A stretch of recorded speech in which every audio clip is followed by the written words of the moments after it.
We'll hear from Lupe again. I went to Janelle's this afternoon to study. Of course, before we could get started, we wanted to dish about Raoul. Him and me had our first date over the weekend, and as far as Janelle's concerned, it's the biggest news since we had our pictures flashed across the local paper. I know she's been dying to find out what happened. She called me twice, but I was at the library.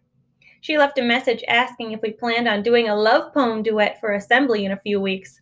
That girl's crazy. I am looking forward to our last open mic Friday, though. So, you finally went out with them, said Janelle. Yeah. Well? Well, what? I bite my tongue to keep from laughing. I know this is killing her. So, what did you and Latin lover boy do? We went to a movie. And? And what? We watched it and he took me home. And? And nothing. Now, can we please get back to work? Girl, you are no fun anymore. All I want to do is work, work, work. Yeah, well, fun ain't gonna get me through this history or trig. Janelle stuck her tongue out at me and cracked open her history book, looking all disappointed. I balled up a piece of paper and threw it at her. She looked up, surprised, then threw it back, laughing at me. Then we settled down.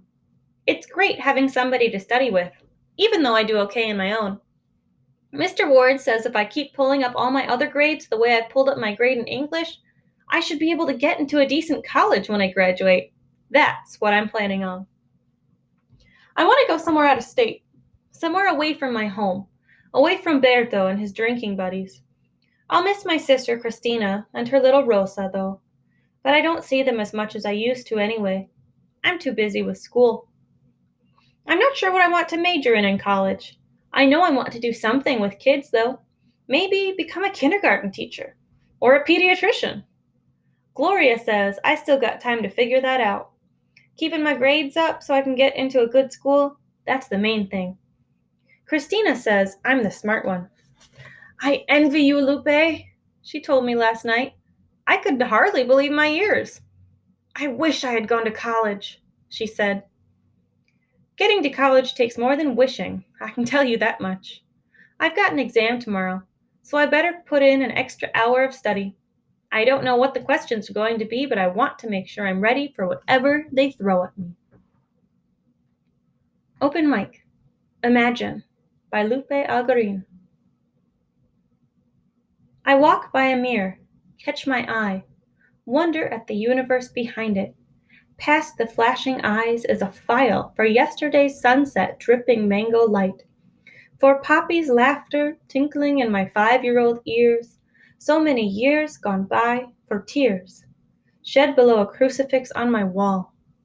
I sort it all out, store it under been here, done that, and open a clean drawer labeled Mañana, a place to store adventures. I'm still learning to imagine. Tyrone's reply? Something's different about Lupe's voice. It's still soft, but it's like there's steel running through it now. I don't think I'm making that up. Anyway, I know one thing's for sure.